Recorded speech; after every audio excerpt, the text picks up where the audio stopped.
लाडलो, जैसा कि आपने फिजिक्स में देखा था कुछ क्वेश्चंस थे, अब उसी बेस पे केमिस्ट्री के कुछ क्वेश्चंस हैं जो आपके मास्टरमाइंड पैकेज में नहीं है लेकिन इसकी ज़रूरत है।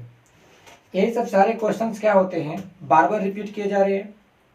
और यही सब क्वेश्चन को इसीलिए मैं यहाँ पे दे रहा हूँ ताकि इस सब सारे क्वेश्चंस क्या हो, रिपीट कर ले एक बार और एग्जाम को पूर्णतः क्या हो। देखिए, उत्प्रेरक से आप क्या समझते हैं, क्वेश्चंस हैं उत्प्रेरक से आप क्या समझते हैं। कहता वे सभी पदार्थ जो रासायनिक अभिक्रिया की गति को प्रभावित करता है परंतु स्वयं उसमें भाग नहीं लेता है, उत्प्रेरक कहलाता है।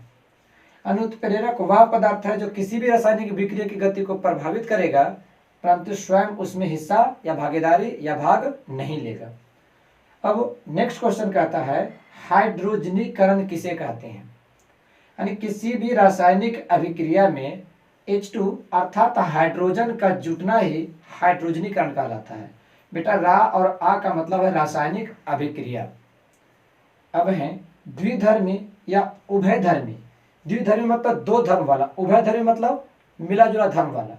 तो द्विधर्मी या उभयधर्मी ऑक्साइड से आप क्या समझते हैं, कहता है वह सभी ऑक्साइड या वैसा ऑक्साइड जिसमें अम्लीय एवं क्षारीय दोनों का गुण पाया जाता हो उसे द्विधर्मी ऑक्साइड कहते हैं।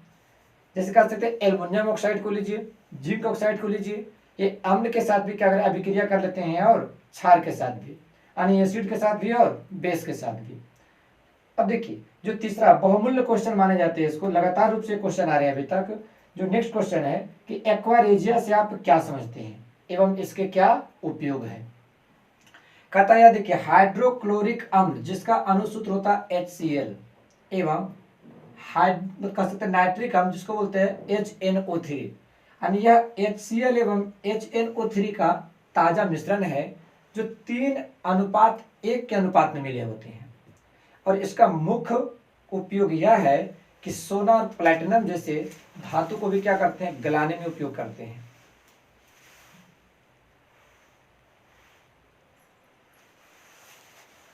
देखिए अब यह है कि सूचक किसे कहते हैं एवं यह कितने प्रकार का होता है।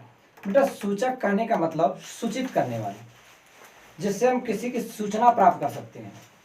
तो कहता सूचक ना वे सभी पदार्थ सूचक होंगे जो किसी भी विलयन की अम्लीयता, क्षारीयता और उदासीनता का पता लगा सके। यानी वे सभी पदार्थ जिसकी सहायता से किसी भी विलयन की अम्लीयता, क्षारीयता एवं उदासीनता का पता लगाया जाता है सूचक कहलाता है।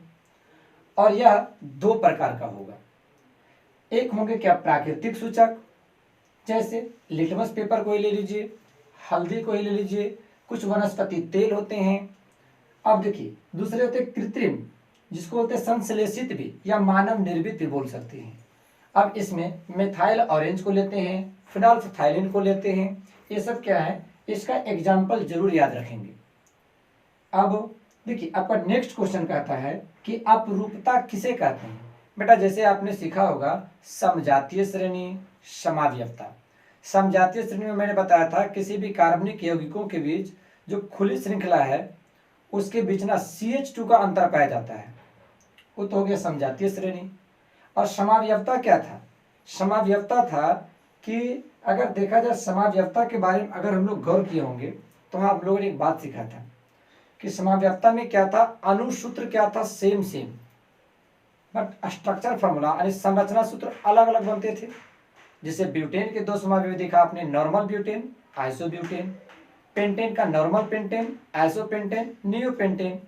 जहाँ तक नॉर्मल में 1 डिग्री एंड 2 डिग्री, आइसो में 3 डिग्री और नियो के लिए 4 डिग्री ऑफ कार्बन एटम होनी चाहिए, जो कि मैंने आपको पहले क्लास में क्या किया बता दिया है। अब कहते देखिए किसी भी आयनिक यौगिकों के गलनांक उच्च होते हैं, ऐसा क्यों। देखिए जो भी आयनिक यौगिक होते हैं उसके पार्टिकल्स जो होते हैं, उसके कण आपस में इतने क्लोज रहते हैं कि उसका आकर्षण बल काफी अधिक हो जाता है। इतना अधिक हो जाता है कि उसे तोड़ने के लिए मैक्स एनर्जी की जरूरत पड़ती है, यानी अत्यधिक ऊर्जा की क्या होती है, जरूरत पड़ने लगती है। यही कारण है कि आयनिक यौगिकों के गलनांक उच्च होते हैं।